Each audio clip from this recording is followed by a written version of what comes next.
वापस से इसने री लैंडिंग करी। विक्रम लैंडर ने मून के सरफेस से एक स्ट्रेंज सिग्नल को पकड़ा। पानी को खोजने की उम्मीद चंद्रयान बढ़ा देता है और लकीली वहाँ पर कई एलिमेंट्स के साथ सल्फर और कैल्शियम भी था। 615 करोड़ के चंद्रयान मिशन ने 13,000 करोड़ का फायदा करवा दिया। चांद शायद धरती का ही एक हिस्सा है।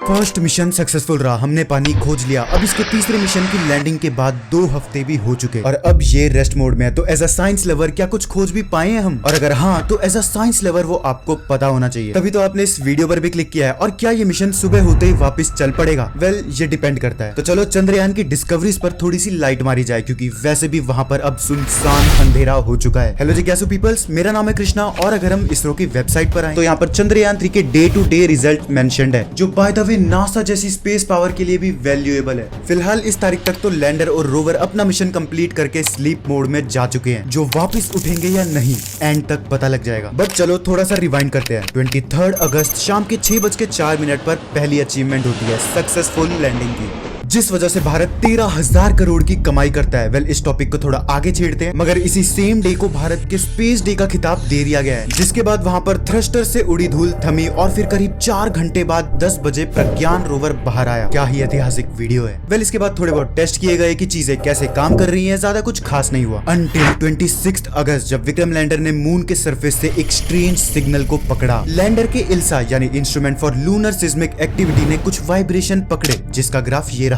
ये वाइब्रेशन मून क्वेक्स की ओर इशारा करती हैं, जो इंटरेस्टिंगली कई मून फॉर्मेशन थ्योरीज को सपोर्ट करती है। इसके बाद आती है 27 तारीख, जब हमारे पानी को खोजने की उम्मीद चंद्रयान बढ़ा देता है। इस पर लगे Chandra surface thermophysical experiment simply just ने सरफेस में किए 8 सेंटीमीटर होल के अंदर जाकर वहां का टेम्परेचर मापा। और शौक मत होना, क्योंकि सरफेस पे 50 डिग्री सेल्सियस और जमीन से बस 8 सेंटीमीटर नीचे -10 डिग्री सेल्सियस, बस एक खली की उंगली जितनी गहराई पर सहारा की गर्मी से शिमला की सर्दी। और अगर आपने नोटिस किया हो तो सन की वजह से सरफेस के ऊपर 50 डिग्री सेल्सियस है, यानी वो गर्मी उस सरफेस से नीचे नहीं जा रही। मतलब मून सॉइल में कुछ ऐसा है जो हीट को पास होने से रोक रहा है। और इसी चीज को 28 अगस्त को पता लगाया है लिब्स ने। लिब्स यानी लेजर इंड्यूस्ड ब्रेकडाउन स्पेक्ट्रोमीटर, जो प्रज्ञान रोवर पर लगा हुआ है। इसमें लगी लेजर ने मून सॉइल को इतना ज्यादा हीट किया कि वो प्लाज्मा में कन्वर्ट हो गया, जो कि 4th स्टेट ऑफ मैटर है, जो बेसिकली फ्री मूविंग इलेक्ट्रॉन्स और आयन्स का सूप होता है। अब ये प्लाज्मा ठंडा होते हुए लाइट को एमिट करता है, जिसकी फ्रीक्वेंसी ये बताती है कि वहाँ पर कौन से एलिमेंट्स हैं। और इंटरेस्टिंगली हर एक एलिमेंट की फ्रीक्वेंसी अलग अलग होती है। और लकीली वहाँ पर कई एलिमेंट्स के साथ सल्फर और कैल्शियम भी था। और 30 अगस्त को प्रज्ञान रोवर पर लगे दूसरे पेलोड एपी एक्सेस ने इन्हें कई माइनर एलिमेंट्स के साथ कंफर्म किया। अब आते हैं मजेदार पार्ट पर, जो है सल्फर। थैंक्स टू इसरो, क्योंकि ये सल्फर वोल्केनिक एक्टिविटीज के वक्त बनता है, यानी मून भी धरती की तरह ही जियोलॉजिकली एक्टिव हो सकता है। और याद है इल्सा से मिले वाइब्रेशंस भी तो कुछ ऐसा ही बताते हैं। अब ये डेटा हमें इस थ्योरी की तरफ पुश करता है कि चांद शायद धरती का ही एक हिस्सा है। कितना अमेजिंग है कि छोटा छोटा डाटा एक बड़ी चीज को प्रूव करने का दम रखता है।